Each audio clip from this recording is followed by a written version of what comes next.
yang lain nanti perubahannya sangat besar itu. Iya. Ya, sangat besar. Jadi kalau saya definisi operasional atau batasan istilah tentang blended label, Anda modifikasi sedikit. Modifikasi. Ya, modifikasi. Sama kalau bikin sambal, tomatnya hilang, tapi lombok besar, lombok kecil.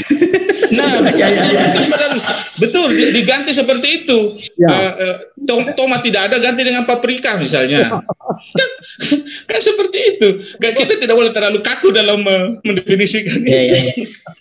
Ya. Oke. Saya kira masih ada waktu.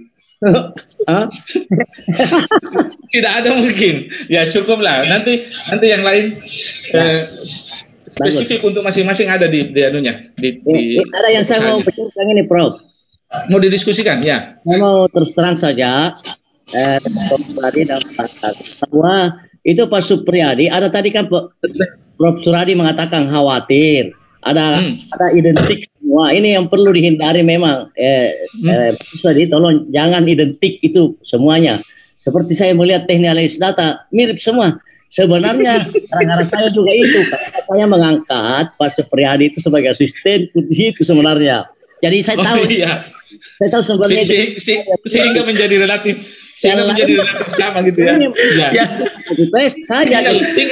Tinggal nanti tinggal nanti dibahasakan dengan sebenarnya biar nyontek juga harus pintar-pintar nyontek gitu ya.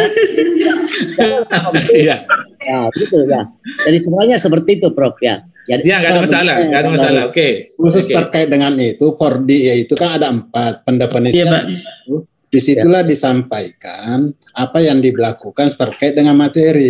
Iya. Jangan pengertian pendefinisian secara umum gitu, sehingga semua. Wah, cocok. Semua sama. Pada saat disseminate itu seperti apa mendefinisikan caranya yang dibedakan gitu. Beda semua metodenya. Jadi jangan teoritis. Jadi harusnya ada spesifik sesuai dengan ide yang terlihat. Disesuaikan dengan kondisi masing-masing. Masih ada 7 menit ini, masih ada waktu 7 menit. Masih ada. Nanti saya cari dulu yang spesifik yang menarik untuk dikaji. Nah begini. Atau bisa bertanya, Pak? Boleh. Oke. Boleh dilakukan. Oke Pak, untuk masalah yang jadi kendala bagi saya adalah keterlaksanaan aktivitas siswa. Kan secara teoritis dia kan kita pakai waktu ideal Pak. Apalagi kalau misalnya kita pakai sistem online, apakah hal itu masih bisa diberlakukan atau mungkin ada cara lain? Boleh aktivitas itu melalui lembar observasi dalam bentuk skala Likert juga boleh. Ya, dalam skala Likert sebagai pengganti. Jadi memang dulu saya dengan Pak Dari suatu pengembangan itu menggunakan cara itu untuk mengamati aktivitas. Tapi kita boleh mengambil atau memodifikasi atau meniru apa yang dilakukan pada aktivitas eksperimen dengan menggunakan lembar skala Likert, pengamatan skala Likert. Ya, karena relatif rumit memang itu. Sedangkan diamati langsung saja di dalam kelas belum bisa kita mudah untuk dimodifikasi. Jadi pertanyaannya itu pendefinisian aktivitasnya di batasan istilah Anda perbaiki. Perbaiki. Itulah persepsi. Dan tidak perlu seluruh. Cukup ambil 4-5 orang saja yang diamati, Supriyadi. Iya Pak. Ya, makanya tadi di eksperimen itu tidak perlu itu menjadi hipotesis dan seterusnya. Nah, di eksperimen siapa lagi tadi? Yang pertama tadi. Tidak usah dihipotesiskan aktivitas itu karena kita hanya mengamati 4-5 orang saja, tidak seluruh siswa dalam satu kelas. Di sini juga begitu, di juga begitu. Boleh. Nah, ada lagi yang mau bertanya yang lain. Atau kita berikan waktu untuk bertanya saja untuk sisanya ini. Silakan bertanya. Bagaimana Nurlina, Abni. Setting kooperatif tadi. Siapa lagi? Risiko.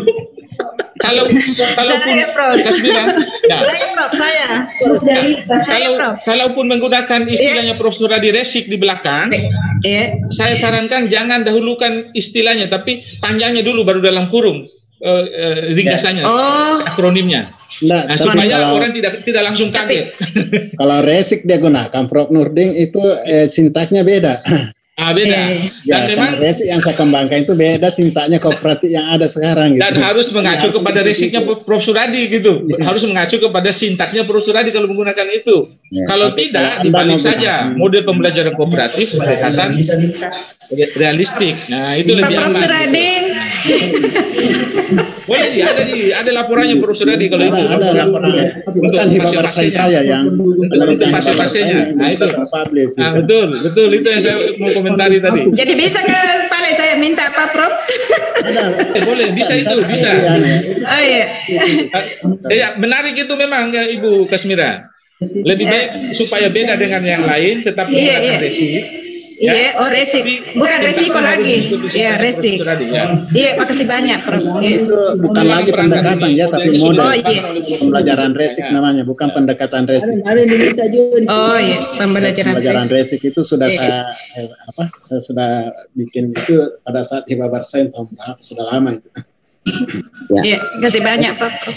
Ya, saya pertegas, Anda tidak mengembangkan pendekatan. Tidak mengembangkan. Yang dikembangkan pembelajaran resik. Ya, RPP perangkatnya.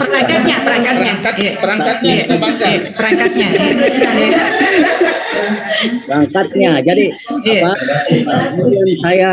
saya juga memberikan powernya Prof. Ansari itu kalau kita menyebut resiko orang